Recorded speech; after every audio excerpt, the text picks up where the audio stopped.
narraciones de vida de santos y santas, el inspirador ejemplo a seguir para el combate católico de hoy. Le invitamos a conservar la doctrina católica y la verdad depositada por nuestro Señor Jesucristo.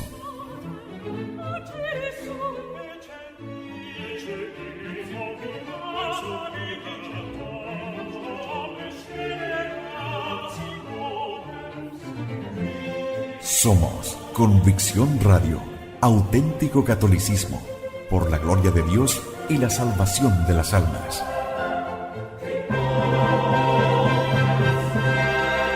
Convicción Radio.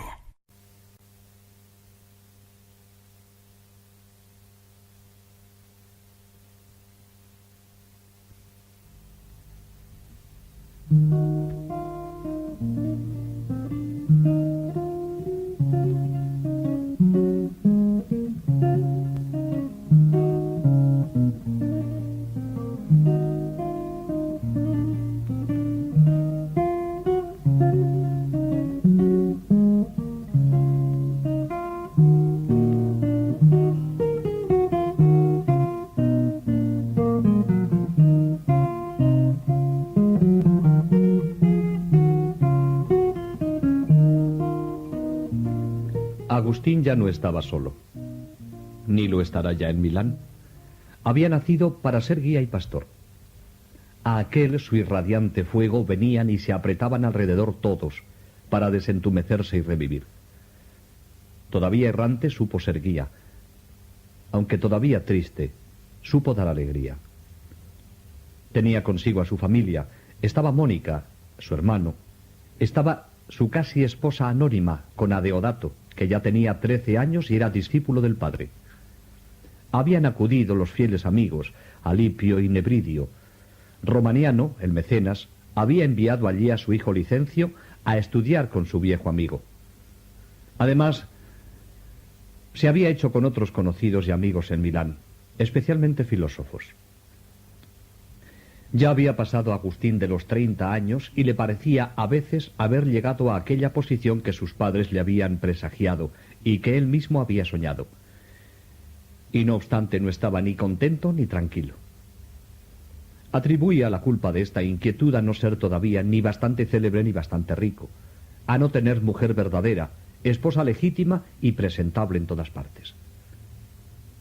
Mas luego sentía que la felicidad no podía consistir en aquellas cosas, o al menos en ellas solas. Y se enfurecía y se agitaba, tentado a veces de ir a arrodillarse ante Ambrosio y entregarse a él del todo. Otras veces, decidido a acomodarse en la blanda almohada del escepticismo y no consumir el tiempo y el espíritu acerca de problemas que el hombre es tan loco en proponerse, pero no tan sabio que los pueda resolver. Agustín quería ser feliz. No acertaba a vivir sin la felicidad completa y segura, y esta felicidad jamás la había hallado en nada. Ni sus primeros triunfos académicos o teatrales de la juventud, ni el apostolado maniqueo, ni las exploraciones filosóficas, ni el cariño de la mujer o las sonrisas del hijo le habían dado alegría duradera, felicidad perfecta. Y por encima de todo, debía dar clase, proseguir sus estudios, pensar en mantener a la familia, cultivar las relaciones útiles y obedecer las órdenes y deseos de los poderosos de quienes dependía su suerte. En aquel año, el 385, fue elegido como nuevo profesor de retórica recomendado por el gran literato Símaco para pronunciar el panegírico anual del emperador Valentiniano II. Era este un muchacho de 14 años apenas. ¿Y qué es lo que Agustín podía encomiar y glorificar en este muchacho vestido de púrpura, tímido muñeco movido por los hilos maternos? Un día del 385, Agustín, acompañado de un puñado de amigos y estudiantes, se encaminaba al palacio en que se le esperaba para pronunciar el panegírico, y el corazón le latía con fiebre de inquietud más de lo acostumbrado. Y no por temor, ya que desde muchacho estaba avezado a declamaciones aún improvisadas y a un profesor de retórica, máxime cuando ha podido prepararse. Nunca le faltan aquellos ramilletes de imágenes, ni aquellos finales ampulosos que encantan al vulgo y arrancan aplausos. Pero la conciencia de Agustín sabía que iba a decir mentiras, y que estas mentiras las decía forzadas, y que las decía solo para ser aplaudido, y que los mismos que aplaudían aquellas mentiras no las creían. Era, en una palabra, una comedia, y comedia poco gloriosa para él y para los demás. Era un miserable yo entonces. Dios debió de hacer aquello para que advirtiese mi propia miseria. El día en que ocurrió lo que voy a contar me estaba preparando para recitar el panegírico en honor del emperador Valentiniano y la emperatriz Justina ante su corte. Me habían elegido a mí ese año y estaba dispuesto a mentir lo que hiciese falta. Adulándoles en mi panegírico estaba seguro de conseguir apoyo y ayuda. Estaba nervioso e inquieto con esta preocupación. Hacía proyectos fantásticos y me calentaba la cabeza pensando en mi futuro. Pero al volver y pasar por una de las calles de Milán, me fijé en un pobre mendigo que, despreocupado de todo, eso me pareció, reía feliz. Yo entonces, interiormente lloré. Me acompañaban unos amigos y les dije que era nuestra ambición la que nos hacía sufrir y nos torturaba, porque todos nuestros esfuerzos, como ese deseo de triunfar que me atormentaba, no hacían más que aumentar la pesada carga de nuestra infelicidad. Que era nuestra sensualidad la que nos hacía arrastrar esa pesada carga de amargura con el deseo de conseguir una felicidad que ese mendigo ya había conseguido y que quizá nosotros no consiguiéramos nunca. El pobre mendigo se sentía satisfecho con poca cosa, y eso pretendía yo. La alegría de ser feliz aquí, pero por un camino cuesta arriba y lleno de rodeos. Puede ser que la alegría del mendigo no fuese la verdadera, pero la que yo pretendía era todavía mucho más falsa. Lo que es cierto es que él estaba alegre y yo angustiado. Él seguro y tranquilo y yo preocupado. Claro que yo pretendía estar alegre y no triste, pero la verdad es que si alguien me hubiera preguntado si prefería ser como el mendigo o seguir siendo como yo era, le hubiera respondido con toda seguridad que prefería mi vida aunque estuviera llena de preocupaciones y de angustia. Hubiera respondido así, quizá por orgullo, no que fuera verdad. Porque si yo era más culto que el mendigo, no podía sentirme por eso superior a él. Mi cultura no me había hecho feliz. Con ella intentaba solo conquistar a la gente y triunfar, no enseñarles. No es verdad lo que me decían. Hay que tener en cuenta el motivo de la alegría. El mendigo se alegra porque ha bebido. Tú con tu triunfo. ¿Con qué triunfo? Aquella alegría no era verdadera alegría, porque aquel triunfo ante el emperador y su corte no era verdadero triunfo. Al contrario, me oprimía el corazón. Al mendigo se le pasaría aquella noche su borrachera, pero yo dormiría con la mía y me despertaría con ella, y me volvería a acostar y levantar con ella día tras día.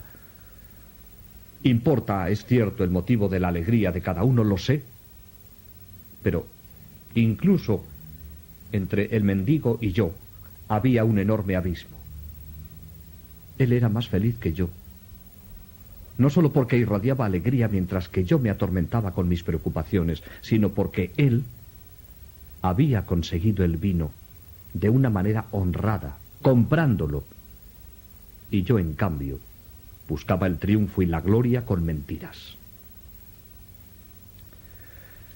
Y luego que con estas y otras palabras hubo apurado la enojosa amargura del desprecio de sí mismo, Agustín se dirigió a la curia a pronunciar el panegírico de un emperador que nunca había hecho nada.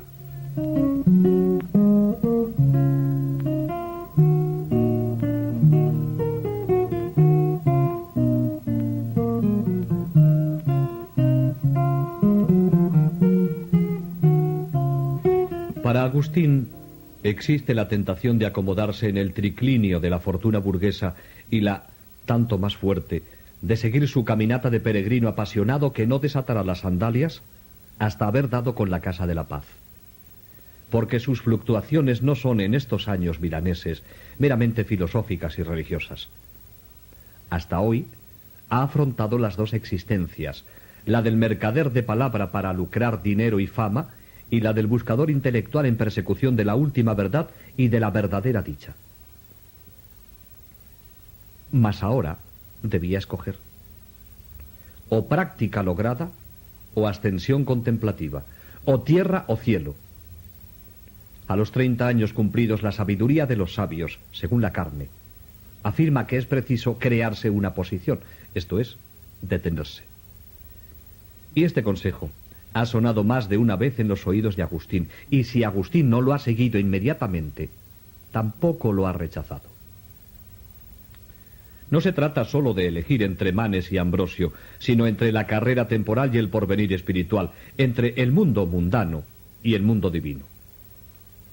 Agustín se había rodeado de amigos y protectores poderosos que conservaba con la esperanza de conseguir la presidencia de un tribuno o algún otro brillante cargo bien remunerado. Además, le aconsejaban con solicitud que se casase con una esposa legítima y que le trajese bella dote. Magistrado, marido y rico, 3 cosas honorables y deseables que podía obtener sin grandes dificultades.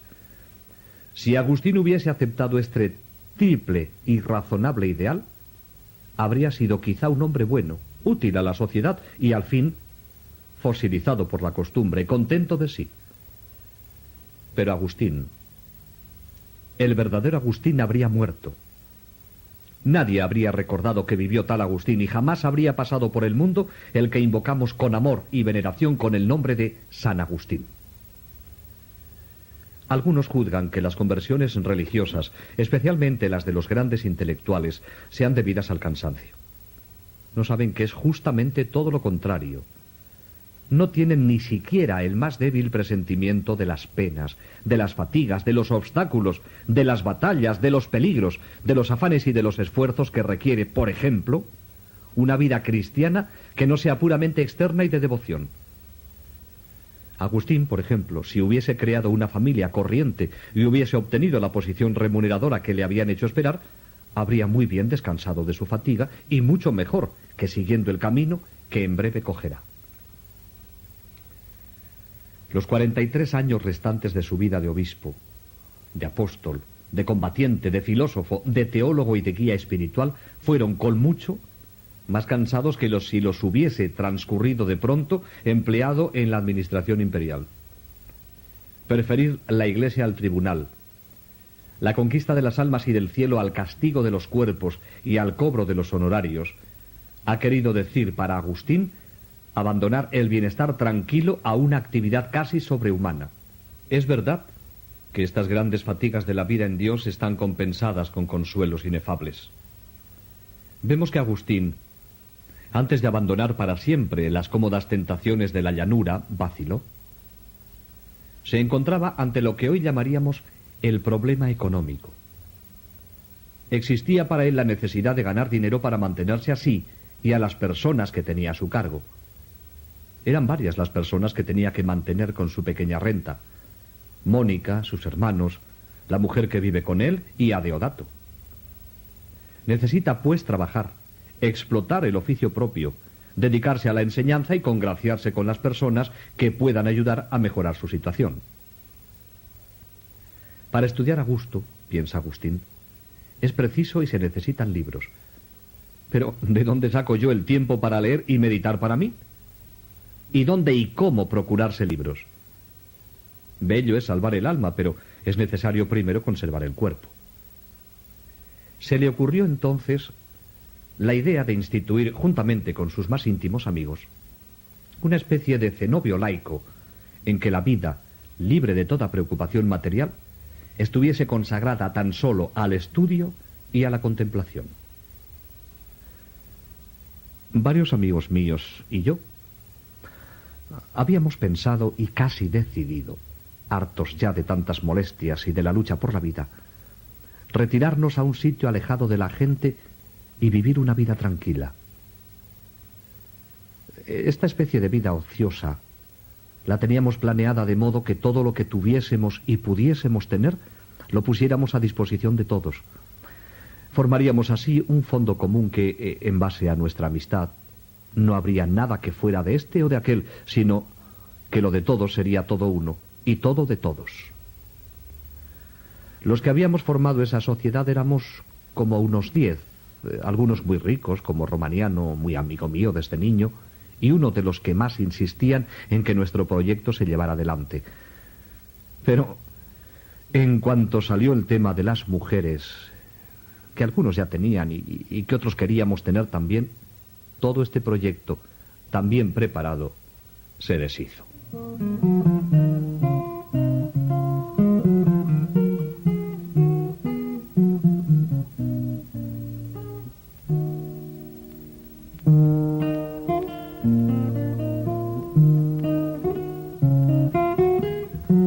Agustín volvió a pensar, bajo la influencia de su madre, en el matrimonio.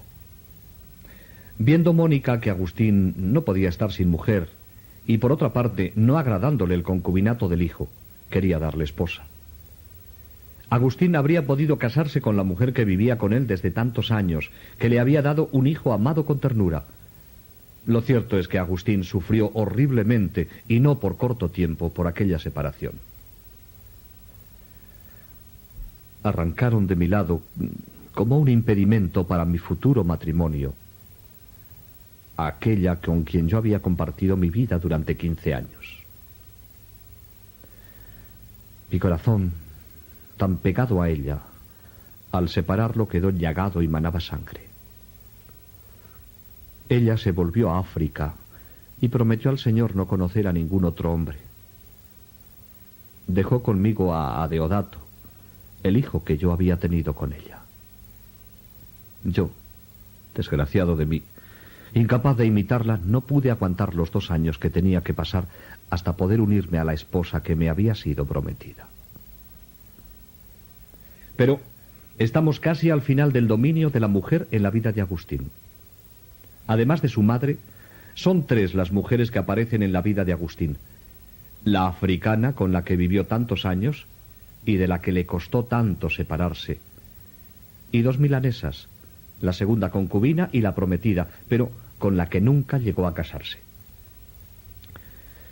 Yo me hacía cada vez más miserable y Dios se acercaba cada vez más a mí. Su mano me estaba cerca para arrancarme del cieno de vicios y lavarme, y yo no lo sabía. No había nada que me apartase más de mi voluptuosa sensualidad, como el miedo a la muerte y al juicio final, cosa que nunca se apartó de mi corazón, en cualquier circunstancia en que estuviese.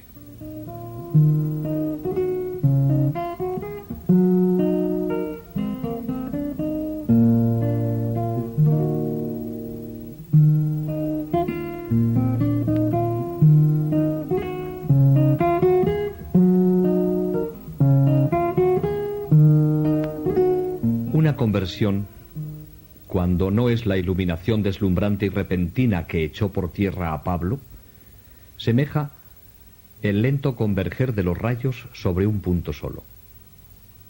El currículum espiritual de San Agustín no es tan sencillo como a veces lo trazan. Del cristianismo infantil al maniqueísmo, del maniqueísmo al escepticismo, del escepticismo al neoplatonismo, del neoplatonismo al cristianismo católico. La crisis de Agustín no es sólo filosófica, sino sentimental, moral o mística, y asimismo las teorías, más bien que sucederse una a otra, han convivido en continua pelea en los mismos años, y hasta de la que parecía huida, quedaba una raíz que era preciso arrancar de nuevo para impedir su brote. En los primeros años del 386, Agustín debía aún desbrozar de no pocos matorrales que lo cerraban el camino hacia la verdad definitiva. Los problemas que más que todos los otros le atormentaban, le hacían sufrir, eran 2: la existencia de Dios y el enigma del mal. Y ambos, según se ve, eran los restos de su maniqueísmo, del que había renegado, sí, pero que no había desarraigado del todo. Ambrosio había desbaratado las objeciones maniqueas contra la Escritura y le había habituado a tomar en serio la doctrina católica, pero no había logrado ni hacerle comprender la espiritualidad de Dios ni satisfacerle respecto a la naturaleza del mal. Agustín fabricaba en su cerebro ingeniosas hipótesis para representar la sustancia de Dios y del mundo. mientras se revolvía frenético en estos torbellinos metafísicos, consiguió librarse para siempre de las supersticiones astrológicas. Un amigo, cuyo nombre no escribe, le ayudó a encontrar el camino para resolver los problemas de Dios y del mal que tan fuertemente le trastornaban. Había conocido en Milán a varios filósofos. Uno de ellos, enorme globo inflado, le facilitó algunos libros platónicos traducidos al latín por el famoso Mario Victorino, también africano y retórico también, y convertido hacía pocos años al cristianismo. Esta lectura fue para él una revelación. Al mismo tiempo que hallaba a Dios como perfección, resolvía finalmente el angustioso problema del mal. Si todas las cosas estaban creadas por Dios, que es perfecto, ¿todas son buenas? No todas son, sin embargo, igualmente buenas, en cuanto que son creadas. Participan de la naturaleza de la nada y por eso tienden a la mutación, y este cambio es quizá corrupción. Hay, sí, en el mundo, desarmonías y contrastes que tienen la apariencia y los defectos del mal, pero este mal dimana de una discordia de relaciones entre las cosas, no de las cosas mismas, pues todas ellas concurren al admirable concierto del universo. La intuición de la luz divina, aun cuando todavía imperfecta, fue para Agustín un ataque de embriaguez. Y la vehemencia de aquella irradiación le hacía temblar de amor y de ternura a la vez. El que conoce la verdad, la conoce, y quien la conoce, conoce la eternidad. Y bien conoce el amor. En los neoplatónicos se encuentra, pues, y expresadas con una eficacia y en un lenguaje que Agustín no había sabido encontrar en la Biblia, algunas verdades del cristianismo, pero no encuentra a Cristo. La encarnación y la redención están ausentes de los escritos de Plotino y de Porfirio.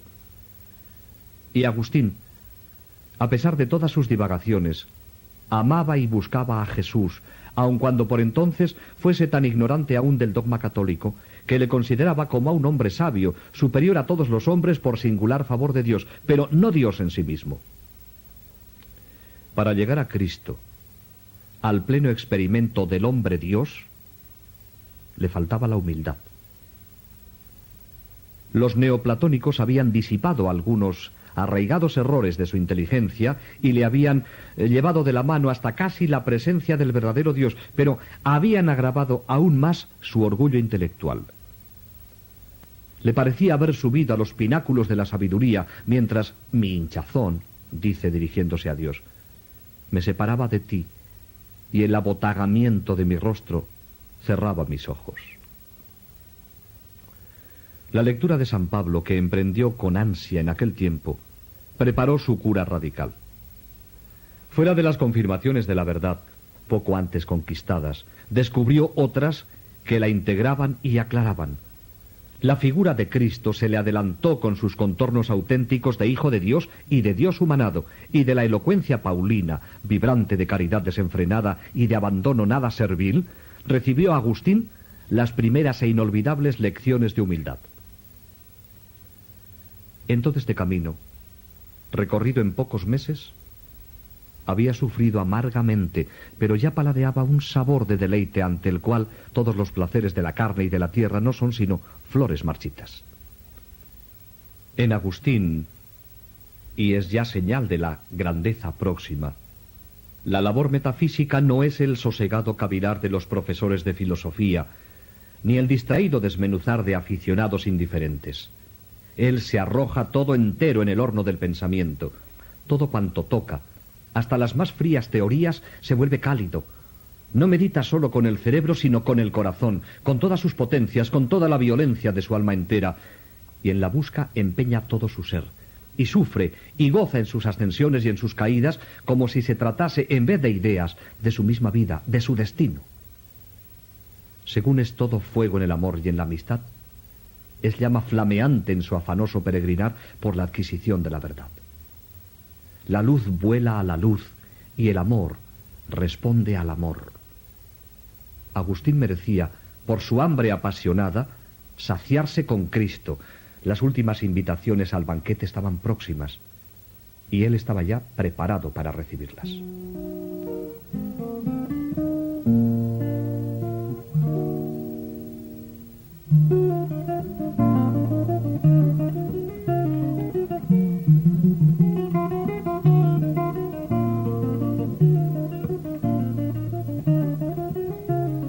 aquel enmarañado campo de culpas y errores del alma de Agustín comenzaba a despejarse.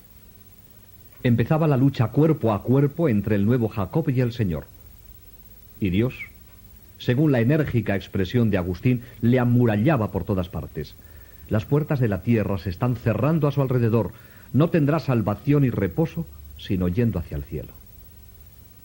Algo de la antigua levadura fermenta aún en él. Conoce la verdad y la desea, pero no sabe decidirse a traducirla íntegramente a la práctica, a vivirla. No solo se le ha abierto gracias a Plotino de par en par ante él la visión de Dios, sino que gracias a San Pablo ha reconocido que no hay más que un camino, Cristo. Pero le falta todavía la fuerza de entrar resueltamente por la puerta estrecha. Yo estaba descontento de mí mismo por la vida que llevaba, y como ni me encendía ya como antes con el deseo de la carne, ni cifraba mi esperanza en el triunfo y la riqueza, estaba harto de soportar una carga tan pesada, porque ninguna de estas cosas me satisfacía ya en comparación con la dulzura y hermosura de la casa de Dios, a la que amaba. Pero me sentía fuertemente atado al deseo de tener mujer, y como el apóstol Pablo no prohíbe casarse, sino que solo invitaba a seguir lo mejor, al querer vivamente que todos sean como él, yo como más débil, escogí el camino más fácil. Y ese era el motivo por el que caminaba tan lentamente en las demás cosas. Y me consumía envuelto en esas agotadoras preocupaciones que necesariamente tenía que aceptar por ser cosas inherentes a la misma vida conyugal, a la que me sentía inclinado. Y sin embargo, no podía soportarlas. No tenía nadie a quien pedir consejo en tanta cavilación. Los amigos neoplatónicos volvían para discutir de abstracciones, pero no para guiarle en la vida. Le habían acompañado hasta los pies de Dios, pero ignoraban o despreciaban a Jesús y su evangelio. Ambrosio nunca tenía tiempo de escucharle, entonces especialmente que debía defenderse de las pretensiones arrianas e imperiales. Sus más caros amigos eran, más que amigos, discípulos, y no podían dirigir a aquel de quien esperan la dirección. Agustín tuvo una inspiración venida verdaderamente de Dios: ir a consultar a Simpliciano.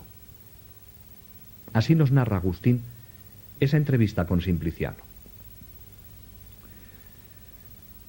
Dios me inspiró la idea, que me pareció estupenda, de dirigirme a mi amigo Simpliciano, porque me parecía un buen hijo de Dios, y en él se traslucía la gracia divina. Había también oído decir de él que desde su juventud había vivido muy piadosamente, y como entonces era ya viejo, me parecía que con tantos años dedicados al servicio de Dios tendría mucha experiencia y sería muy docto en muchas cosas. Y verdaderamente así era. Por eso quise confiarle mis dudas e inquietudes y que me dijese qué modo de vida era el más indicado para mí, teniendo en cuenta el estado de ánimo en que me encontraba, y así empezar a caminar por la senda estrecha. Porque yo veía la iglesia de Dios llena de gente, pero unos iban por un camino y otros por otro. Conté a Simpliciano mis desgraciados pasos por el camino del error.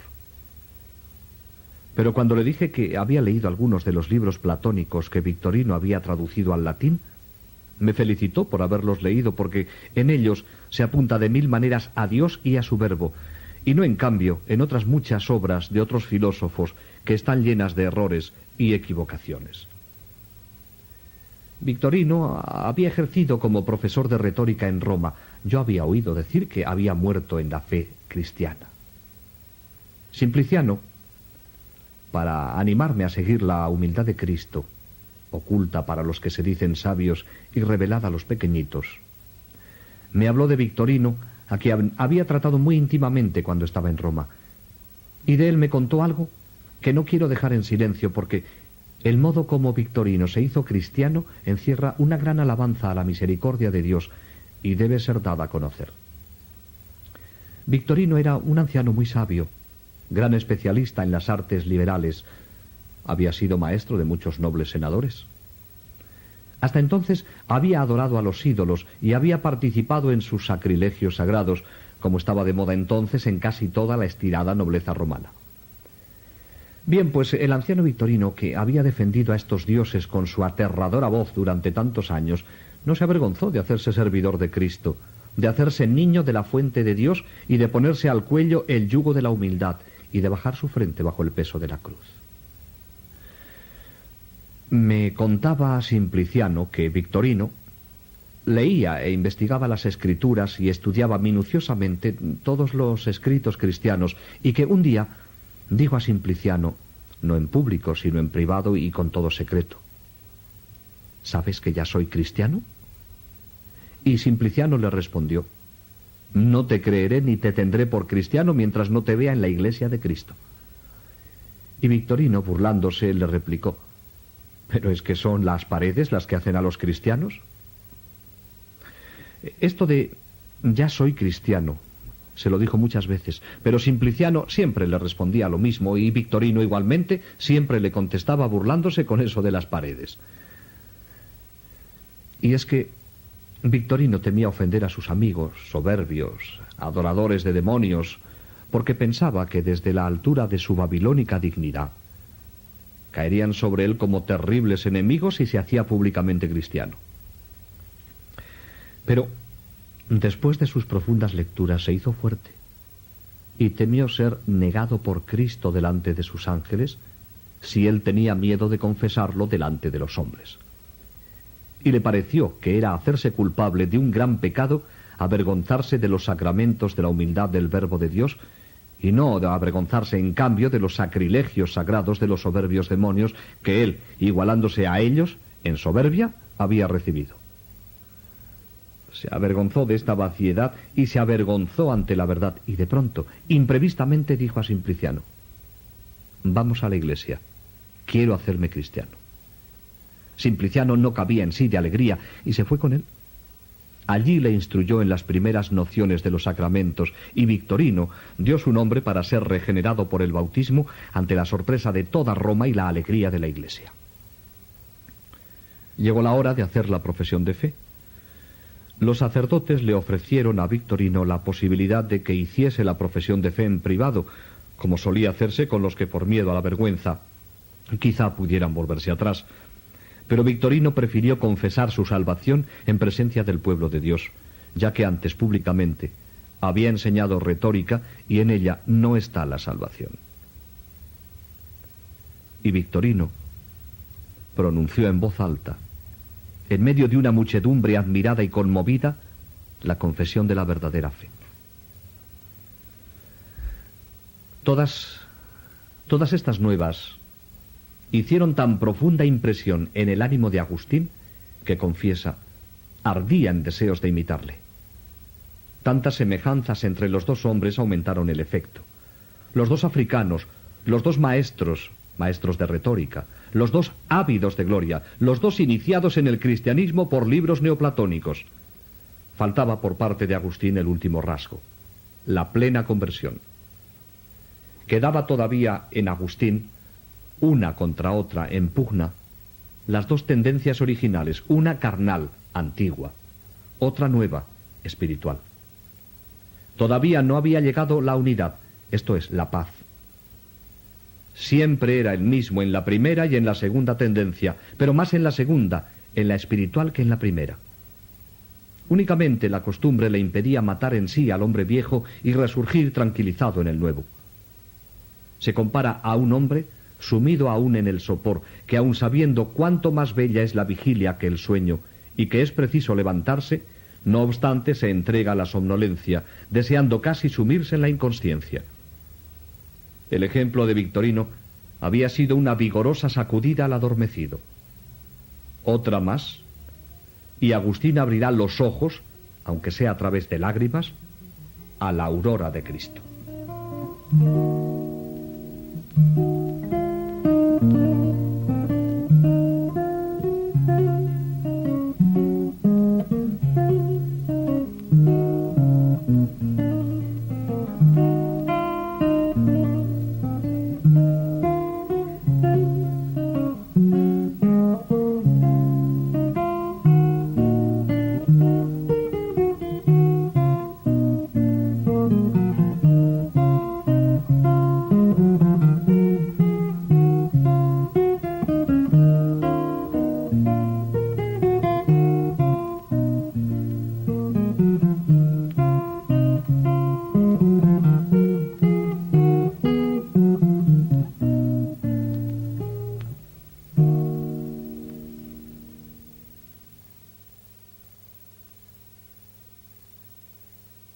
Convicción Radio, siempre por la verdad.